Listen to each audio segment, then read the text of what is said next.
والصلاة والسلام على سيد أجمعين وبعد سجنتان تينيا سجنتا قابش بديبيتي وجب القبته نمني تكا والرئيساتين أكما يوني في أتي نافرا مريات يا فلال جئ مال تاتي مرتين شريعة آوان كان خيستي وان جوفي نمني والرئيساتين أتي نافلال مريات يا فلال جئ مال مرتين إسا مال تها وان جوفي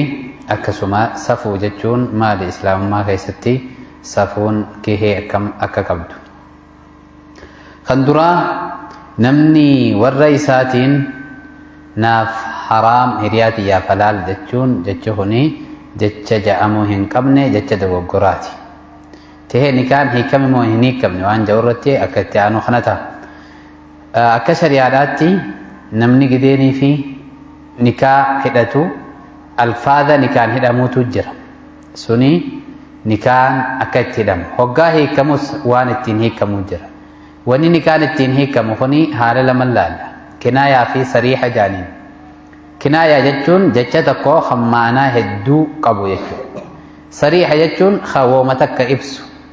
سنيف نمني يوني في سيهي خجئ والرساتين هي كم تجلتي يجو سن نيتوس نيتو باتوس غرو كنايان مالتي هاجمتي نيتي هاجمتي وجتشة كناية دا سيو جئ نية إساتو اللالم مالف مانا هدوان قبوف أمانا تننية نيتا براتي نية جتشوان ملوف جتش خناف مانا تم اتبرباد جاتي هقاني في جتشا كنايا دا سندبتو خم اتبرباد تجامي غافتمو قبو يو خنان هيكم برباد جي هيكم تجرتي يو أمو لك هيكو من خبرات برباد جيس خانو من اتبرباد سنتاتيف غرو ناف حرام نما براتي حلال جتشون حرام جتشون خنا وجه والكبتي خنو أكمل العالم حرام جتشون وان نتي حرام قونو متي حرام جتشون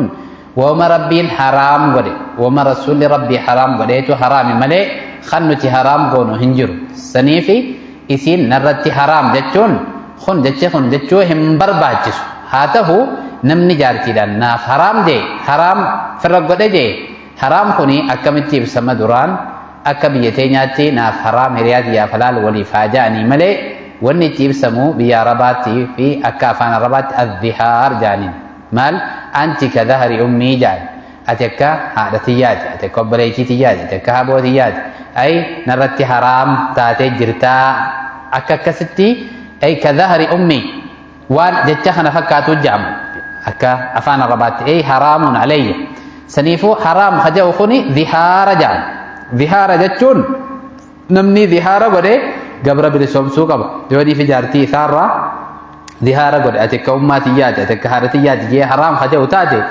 نمني سنغنا إسي سنديفتشو دام أصو إسي ديفتي ولتي هندفني أصوني في إسي لتين إياني دفي كفارا قدودا قبر كفاران سنيس قبر بلسومسو يو قبر بلسومسو دردبي قبري وان انجرف سومنا باتي لمولد دابي سومنو يو سنندن ديني مسكينة جاتم ناچسو قبر خناف بيكي خون إفيقنو برباچا ظهار جاما نمني أتكا أماتياتي تكاو أتكا بليتيتياتي جئين جارتيدان والرئيساتين ظهار قد إجرا يو إسيسان خدي فتشو بربادو تاتي سومنا باتي لمولد دابي سومني يو خان يو سومنا سن خهندن ديني سومنا سن دردبو تاتي مسكينة جاتم ناچسو أي خيلو يچو ربو إرو خيلو يچو ربو إرو مسكينة هندافو خنن ناچسو روزا فكي ناف كيلو جاتم تاتوس أي أنكس الرسورة دبلي خنوت الربريدان حالا خناني يو ظهارته خن خفلوك أبو خنا فكات ظهار يوته يو أمو خخوته خخو يوته تحلة أيمانكم جي سن خخو راوج والكبته وياس دي سومنو يو خام مسكينة خد أنياتشسو أكما جامع سنتي تناف نمني آتي ناف حرام هريادي يا فلال جي ناف حرامي نساسوني أما أكا كنايا فدن وعلم في كيسا قبدي ظهارات في كيسا قبدي كنايا في كيسا قبدي يو برا نوغانا كس جو نخماتو كستي هيك كما جئتين نخاني يدي هوغاني فاتي ناف حرام هريادي يا فلال هوغان جو نخان نيت يو خجو تاتي نخان سن خن هيكم تكا تكتي تا تكا لامتي تكا سجيت تا سنيف ميكتي نيتي جنة قابن يو تكتي نيتي جي تكا هيختي lama siya feechu gion lama to afe laman haf yo ammo duranumaa sadii humatti niyyadhe je sadeenu yekamte nagiyatti jechu isi sandeeffachuudhaaf hamma isin iddaa keessan fitattee eegasi nama biraa heerumtee nama sanii wajji jiraattee namni sanii siixee iddaa nama sanirra lakkaawwattee haaree fuudhuu ni dandeessaa yoonii fi hiikkaa sadiitti namni hiike jaartii sadiitti hiikamte deeffachuu barbaade eega isin nama biraa heerumtee nama sanii wajjin jiraattee eegasi namni sunis hiikee iddaa nama sanirraayis lakkaawwattee boodaan haariyatti wal fuudhuu ni dandeenye jechuudha aruuza ta'anii jechuun haariyatti akka nama har'a wal fuudhu sadii hin jechuu wal fuudhan yoo akkas taate malee deeffachuu hin danda'u saniif bikki nikaa kuni abghadul halaal hiikuulleen hayyamamaa ta'u garuu waan akkaan jibbamu maatiitu diigaminsa maatiiti wanni islaamummaan dhufteef hawaasummaa jabeessuudhaafi sanii fi bikka nikaa kana jarjaruun hin barbaachisu if eeggannoo godhuu barbaachisa yoo hoggaa aarte sani aara takka iftumi yoo akka gootu dhabde yookaan waafaa caccabsi malee nikaa hin tuqin bikka nikaa san bira hin bahin bikka san baanaan hedduu sheenaa keessatti kufta ilmaaniin nama hedduu jira ilmaan sanis ni araraafaman yoonii fi ati fiqqabde ilmaan haadha malee guddisuun hedduu irrina guddaa sammuu ijoollee irra fiddi abbaa isiinis yoo fixxechi qabde ilmaan abbaa malee guddisuun irrina guddaa sammuu ijoollee irrattis fiddi maaliifi aaruma nama lamaatiif jecha ilmaanillee miidhamanii maatiin gama lameenillee miidhamuun hin barbaachisu saniifi bikka kanarraa if eeggachuutu nurraa eeggama waa'ee nikaa kanaa wajjiin wal qabatee jarjaranii waa hunda afaaniin qaraa'uun hin barbaachisu hoggaa aarte yookaan bishaan dhugi yoo dhaabbachuu jiraatte taa'i yookaan bishaan if naqi bishaan qabbanaawaa fa'aa fi gannaqi yookaan fiigi bikka sanii deemi rafi yookaan waan biraa waan itti arabaatu barbaadadhu lafa fa'aadhaan iftumi takka mataa gidaaraan iftumi malee usteetuma nikaa irra hin bu'in bikka sanirraa if eeggannoo godhuutu barbaachisa niin aara waan biraa bahi waan biraa waafaa cabsi fa'aa malee nikaa hin tuqin akkas jechuun namni aaree wayii cabse jechuu miti idda nikaa tuquudhaa ati mataa keefaa gidaaraan dhooytee if cabsuutu irra wayyaan hoggaa aarte aara waan biraa waan itti baatu jechuudha laalladhu malee nikaadhatti aaraan bahin saniifi bikka nikaa kana bira deddeemuun hin barbaachisu jechuudha if eeggannoo guddaa godhuudha maaliif hawaasa guddaa tokko diigdee jechuu barate aara keessaniif hawaasummaa guddoo takka diiguun hin barbaachisu saniifi warra if eeggatu rabbi nu haa godhu haa ta'u ammaasis waan kanaa wajji wal qabatee gaafiin biraatis ni deemti islaamummaan safuudha qabdi safuu hoggaaniif ijaan jechi ati dubbattuun hoggaa wanni takka ibsamtu jecha bareedaa jecha kinaayaatiin ibsan yeroo takka dubartiin wayii dhuftee ergamaa rabbii sallallahu alaihi wasallam hoggaa gaafattu akkamitti haalli namni takka hoggaanii fi aadaan baatii itti dhufte akkamitti haala san firraa qulqulleeffannaa saniirraa hoggaa gaafattu akkana jaanii kinaayaan itti himan hoggaa itti deddeebitu ergamaan rabbii sallallahu alaihi wasallam irraa qaanfatanii fuula irraa achi garagalan kana haati teenya Aashaan dhuftee akkanatti godhadhu jettee himteef maaliif dubartiin gideenii fi dhiiratti hasoytu safuu qabaachuu qabdi dhiirtiinis gidee dubartiidhaaf waan takka himtu safuu qabaachuu qabdi amma immoo safuu jechuudha nyaara haaddatte safuu dhabuu jechuudha safuun alaamaa qiyaamaati jechuudha safuu qabaachuun safuu jechuun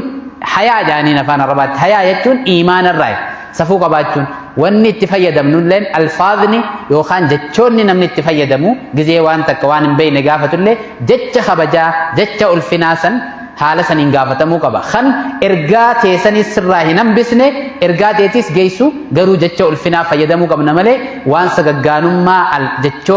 sagaggaanummaa jechoota baalagummaadhaa ol baasanii dubbachuun dhaloonni nu boodaa dhufu maal dhaala saniifi dhaloonni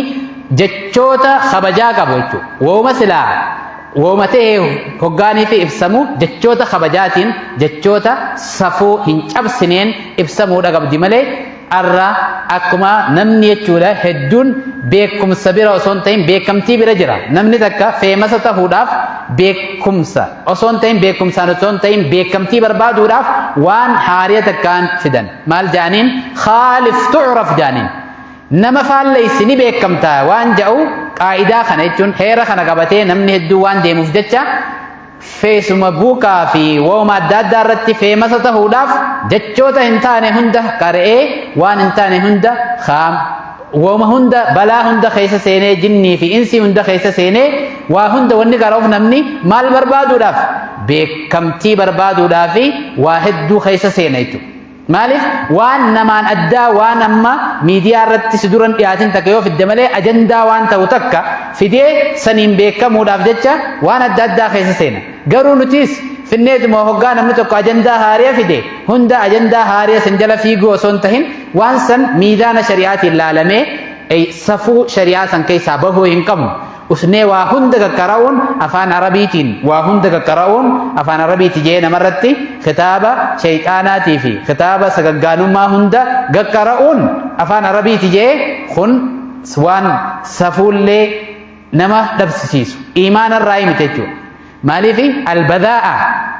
badii jechuun nama sagaggaanummaa dubbatu wasahummaa waan hin taane alfaada hin taane dubbachuun tun iimaanarraa himite jechuudha. Kun xiqqeenya salphinarraa malee saniif gara salphinaarraa gara guddinaatti warra ol deemu rabbi nu haa godhu. Warri wanni ammaan tana dubbatamu kun waan dhalootaaf dubbatamu yoo yeroo muraasa boodaan yoo kaafamellee haadaa kitaabaka iqraa kitaabaka kafaa binafsik namuu waan ati dubbachaa turte waan ati dabarsaa turte san yoo qara'e dubbifadhu dhaggeeffadhu jaanillee ta'eef sin qaanfachiifne ilmaan keetilleen si duubaa yoo arkan if sin qaanfachiifne taakkasiisan tahuudha qabdi malee arra beekamtii barbaadaaf jecha waa hunda miidiyaa irra gabbahanii haasa'uun hin barbaachisu jechuudha. If eeggannoo barbaachisa. Beekamtiin san ni hufta akkuma beekamtii argattetti hufta ammaasis. Hoggaanii fi namni beekamtii namni namaaf kenne si hufifti ammaas akkuma ol si fuudhanii booda gassi buusan garuu beekamtiirra beekumsaatu irra caala. Saniifi beekamaan hundinuu beekaa miti. Beekaan hundinuu beekamaa miti. Waa hunda caalaa wanni nuti eeggachuu qabnu kan ammaasis madaala guddaa kennuufii qabnu beekumsa tahuudha qaba malee beekamtiidhaa miti. Beekamtii addunyaa tana keessatti beekamtiin sooshaal miidiyaadhaan jechuudha. Miidiyaa hawaasaa irratti waan fokkottuudhaan beekamtii argatta malee waan bareedduudhaan beekamtii hedduun argattu. Namoonni feemasoota tahan hundinuu namoonni beekamtii gurguddoo qaban akka addunyaatti namoota waan fofokkottuu dalagan. Sababaa saniif jecha namni arra beekamtiin barbaada jees waan addaa waan fokkottuu takka waan nama ajaa'ibsiisu takka fidee beekamtii san barbaaduudhaaf waa hedduu keessa seena. Kan biraatis dhufeeti kanuma kaseene ajandaa godhatee waan san guddisee deema jechuudha. Saniifi waan hin guddifamne okkotee gurra hin qabne gurra hin godhan. Ammoo safuu keessaa bahuu hin qabnu. Hoggaa waan takka ibsamu madaala shari'aadhaatiin deemuu qabna malee kitaaba sagaggaanummaatiif wasafummaadhaa kan afaan arabaatiin barreeffame. Hay afaan arabaatiin wanni barreeffame hundi bar khayriimi wanni shayxaanaatis ni barreeffamti afaan arabaatiin. Saniif wooma afaan arabaatiin barreeffame hunda gad dubbisuudhaan waan wasafummaadhaa hunda hoggaa qaqqaree akka waan shari'aa akkana ja'a jechuu miti. Shari'aan ifiifuu madaala qabdi, safuudha qabdi, hayaa, kabajaa, ulfina qabdi. Ulfina nama barsiifti. Waa hundaahu afaan arabaatiin qaqqaree mujaadalaa heddummachuudhaanii miti. Saniifi warra safuullee qabaatu rabbi nu haa godhu. Alhayaa min al-iimaan jaan ergamaan rabbi. Hayaa qabaachuun safuu qabaachuun kun iimaanarraayi. Saniif warra hayaallee qabaatu rabbi nu haa godhu. Sheenaa duniyaa akhiraa jalaa rabbi nu haa baasu. Rabbanaa taqabbal minnaa innaka anta as-samii'ul aliim wa tub alaynaa innaka anta at-tawwaabur rahiim. اللهم إنا نسألك الهدى والتقى والعفاف والغنى اللهم إنا نسألك من الخير كله ما علمنا منه وما لم نعلم ونعوذ بك من الشر كله ما علمنا منه وما لم نعلم اللهم إنا نسألك الجنة وما قرب إليها من قول وفعل واعتقاد ونعوذ بك من النار وما قرب إليها من قول وفعل واعتقاد وآخر دعوانا الحمد لله رب العالمين السلام عليكم ورحمة الله وبركاته.